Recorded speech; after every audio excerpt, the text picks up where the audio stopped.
de suite, l'espace publicitaire sur votre radio.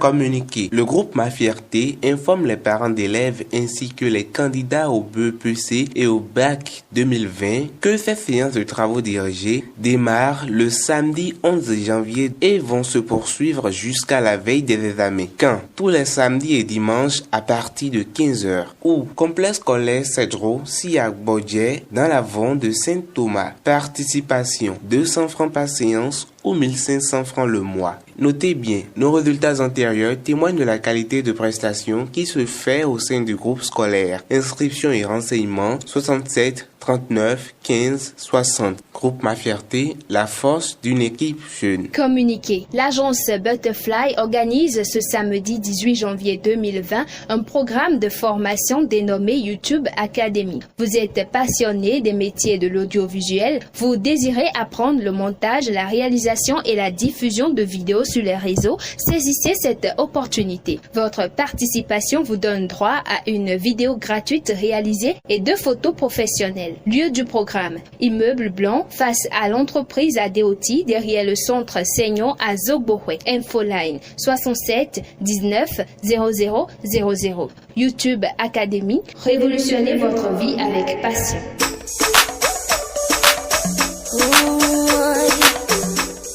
Nouvelle année, nouvelle vision, nouvelle destination. 2020, année jumelle. Bonne année, bonne année, bonne année, bonne année. Retrouvez à partir du 6 janvier 2020 Radio La Frontière avec d'intenses moments de paroxysme. Ça va démarrer. Des magazines, des émissions socio-économiques, culturelles, politiques, sportives et l'émission partenaire grand public. Bonne et heureuse année, l'heure des résolutions vient de sonner. Faites-vous plaisir sur nos canaux numériques à travers les nouvelles conceptions telles que Personnalité 2.0, Bénin Culture, Héroïne d'aujourd'hui, la division Afrique Inter, le zik du moment. Danse, danse, à la vie, à l'amour.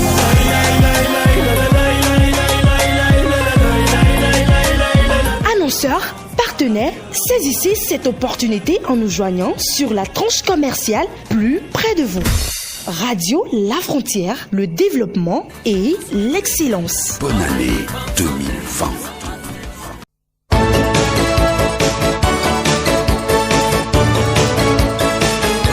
Onde Femmes, votre émission féminine consacrée à la découverte des femmes battantes et à la valorisation des femmes en général. C'est tous les jeudis à partir de 16h sur Radio La Frontière. Femmes, parlons entre nous. Femmes, parlons entre nous. Unissons-nous pour le leadership féminin. Unissons-nous pour le leadership féminin.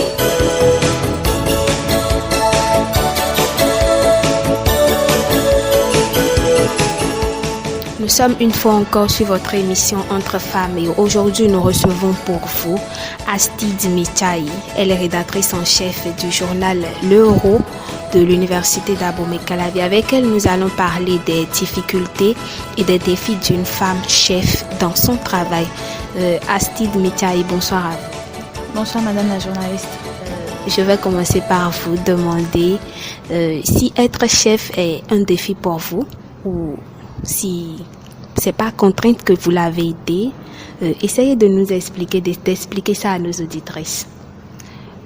Je vais commencer par dire que je ne vois pas comment ça aurait pu être une contrainte puisque en tant que chef, en tant que responsable, tu es obligé de relever un certain nombre de défis, tu es obligé d'exercer une certaine pression sur toi-même pour atteindre un objectif.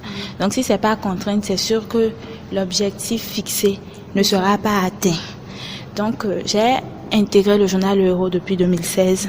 J'ai eu le temps de faire le parcours nécessaire, d'être stagiaire journaliste, de prouver ce que je valais.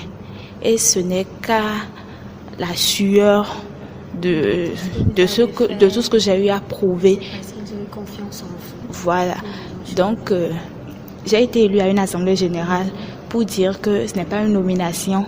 Et donc, c'est en fonction de la confiance que l'assemblée a eue en moi qu'elle m'apportait à ce poste-là. Alors, je parlais tout à l'heure de contraintes parce que Être femme et être chef, c'est un peu difficile, surtout aujourd'hui dans nos sociétés. Il y a des femmes qui ne veulent pas et qu'on force pour l'être. Et à leur place, c'est autre personne qui gère. Je ne sais pas si vous voulez comprendre ce que je suis en train de dire. Je comprends tout à fait. Je comprends tout à fait. Voilà.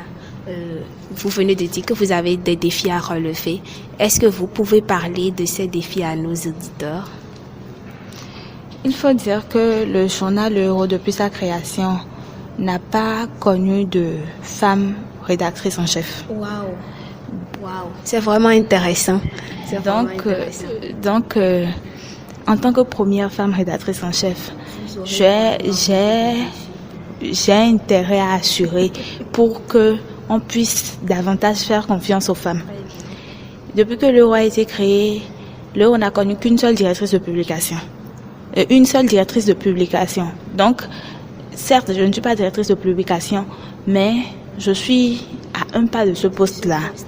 Si j'avais l'ambition d'y accéder, je mets un bémol. Si j'avais l'intention d'y accéder, c'est pour dire que, en tant que première femme, je suis contrainte de pouvoir bien faire pour que davantage de femmes prennent confiance en elles, pour que davantage de femmes se disent que avec le travail, on peut y arriver. Je ne dis pas que c'est facile tous les jours, mais je dis qu'avec de la volonté, on peut le faire. Et avec une bonne équipe autour de soi, parce que ce n'est pas facile de pouvoir tout faire soi-même. Et est-ce qu'on peut même y arriver? Est-ce qu'on peut faire quelque chose seul? C'est pas évident. Donc, une bonne équipe autour de soi est importante. Alors, c'est vraiment intéressant discuter avec une femme rédactrice en chef, la première de sa génération, ou si je ne parlais pas de génération, la première du journal Le Héros. C'est vraiment intéressant et ça mérite vraiment des félicitations aussi. Je vous donne toutes mes félicitations. À part ça, dans la vie d'aujourd'hui, dans nos sociétés, plusieurs femmes sont confrontées à des problèmes que nous avons l'habitude de parler dans cette émission, des problèmes concernant le harcèlement sexuel. Vous êtes chef, oui. Vous êtes contraint ou bien vous êtes obligé de travailler avec des personnes, hommes comme femmes. Et parmi ces hommes-là, il y aura toujours des personnes. Bon, je ne dis pas qu'ils vont vous harceler forcément, mais le harcèlement, ça n'en manque pas. Ce que j'aimerais demander à Astide, c'est si elle a déjà rencontré ce genre de problème dans l'accomplissement de ses tâches. Je vais dire que depuis que j'ai commencé le mandat en tant que rédactrice en chef, je dirais non. Non, parce que dans un premier temps, je ne suis pas tout le temps présente physiquement à la rédaction. Puisque j'ai d'autres obligations, je suis parfois contrainte de gérer certaines choses à distance. Donc, même si quelqu'un a envie de me harceler, il ne me voit pas physiquement pour me harceler. Donc, ça, c'est pas possible. Mais, ayant intégré l'institution depuis plusieurs années, on va dire que les avances, ça ne manque pas. Mais le harcèlement tel que dit là, je dirais que j'ai eu la chance de ne pas en être victime. Parce que, étant toute petite de corps, comme vous pouvez le voir, et n'étant pas habituée au maquillage excessif, je ne provoque personne, je reste dans mon coin et tout se passe bien, quoi. Je ne dis pas que toutes les femmes qui sont harcelées provoquent. Mais je dis que n'ayant pas un grand physique, parce que ça contribue à inciter les hommes à harceler, n'ayant pas un grand physique et étant un peu dans mon coin tout souvent, j'ai eu la chance de ne pas être confrontée à ce genre de difficultés-là. Elle parle, et je me suis rappelée d'une dame qui était de passage sur cette émission. Elle a fait Radio Univers, elle s'appelle Charlotte Ezebala. Je ne sais pas si vous la connaissez, elle est présidente d'une organisation. Et quand j'avais abordé ce sujet avec elle, c'était la même chose, elle disait, parce qu'elle était aussi petite de taille, petite de corps et tout ça là. Alors, Astide, vous n'avez pas eu ces problèmes de harcèlement dans l'accomplissement de vos tâches, dans votre travail. À part ce rôle de rédactrice en chef, à part ce poste de rédactrice en chef, est-ce que vous avez d'autres obligations que vous faites, je veux dire, en dehors du campus, ou bien vous êtes encore étudiante? Parlez-nous-en. Au-delà de ma fonction de rédactrice en chef, je suis titulaire d'une licence en droit privé que j'ai obtenue à la FADESP sur le campus d'Abomey-Calavi. Je suis également jeune parlementaire au sein du Parlement des jeunes du Bénin. Et je suis également membre d'autres associations de jeunes dans lesquelles je milite. Donc je suis pour la plupart du temps occupée soit dans les autres associations, soit avec ma fonction de rédactrice en chef. Hormis ça également, je suis actuellement Je suis en stage au tribunal d'Abomey-Calavi. Je suis en stage depuis quelques mois. C'est d'ailleurs pour ça que tout à l'heure je disais que je n'étais pas présente physiquement à la rédaction. Donc cette contrainte-là étant, je ne peux pas être à la rédaction tous les jours. Mais le plus important, c'est de jouer son rôle. Alors, à toutes les femmes qui nous écoutent, à toutes les jeunes femmes, surtout qui nous écoutent, elle est étudiante, elle a suivi une formation à l'université, elle est rédactrice en chef d'un journal et aujourd'hui, elle combine le tout qu'elle essaie de gérer. Nous sommes des jeunes, nous sommes jeunes femmes et nous ne sommes pas obligés de dire à chaque fois la femme, elle ne va rien faire, la femme, elle ne doit pas travailler. Ou bien la femme, elle doit avoir une seule fonction. Astide en est l'exemple. Elle a beaucoup de choses qu'elle gère à la fois et avec laquelle elle gère son temps. Voilà. Alors Astide, qu'est-ce que vous avez à dire à l'endroit des femmes qui nous écoutent et qui se disent que travailler dans le monde professionnel n'est pas fait pour les femmes? Déjà, je voudrais commencer par dire que aujourd'hui, là, en 2020, très peu de femmes continuent de penser comme ça. Très peu de femmes continuent de penser comme ça parce que j'ai eu la chance au cours de ma courte vie de rencontrer beaucoup de femmes et je sais que plus le monde évolue, plus les mentalités changent. Très peu de femmes évoluent comme ça, oui, mais très peu de femmes continuent de penser comme ça. Je comprends très bien. Très peu de femmes continuent de penser comme ça, oui, mais ici, je dirais que ici nous sommes à l'université et que les femmes elles se disent elles doivent travailler, mais ailleurs c'est totalement le contraire. Ailleurs, dépasser le littoral ou bien l'Atlantique, dépasser ces deux-là, je trouve que j'en ai rencontré qui se disent qu'elles ne sont pas faites pour le travail, qu'elles sont faites pour la maison. On en a rencontré et on en a reçu aussi. On en a reçu qui ont encore ces pensées-là. Donc c'est à ces dames-là que nous voulons que vous adressiez quelque chose, vous dites quelque chose pour qu'elles puissent comprendre en réalité que la femme, loin d'avoir un seul travail, elle peut faire beaucoup de choses à la fois et bien gérer encore. Si j'ai un message à l'endroit de ces femmes-là, c'est de dire que la femme peut autant que l'homme. Et ce n'est que par le travail que la femme pourra se libérer de cette emprise-là dont elle est victime depuis longtemps. Si toutes les femmes se retroussaient les manches, se mettaient au travail, je pense que d'ici quelques années, on deviendra incontournable. Si aujourd'hui on est encore facilement contournable, c'est parce que on n'est pas encore entré dans la danse. Et même toutes celles qui y sont encore ont du progrès à faire. J'ai du progrès à faire. Je ne suis pas encore au plein niveau de mon potentiel. Donc, c'est juste une invite au travail parce que ce n'est que par le travail qu'on peut reconnaître notre mérite. Alors, nous avons un défi à relever sur cette émission en 2020. Le défi de ce que les femmes obtiennent la parité. Je ne dirais pas que c'est moi seule qui va relever le défi. Je ne dirais pas que c'est seulement les femmes qui viennent sur cette émission qui vont relever le défi. Mais selon vous, Astide, qu'est-ce que la femme peut réellement faire pour que ce défi de parité soit relevé?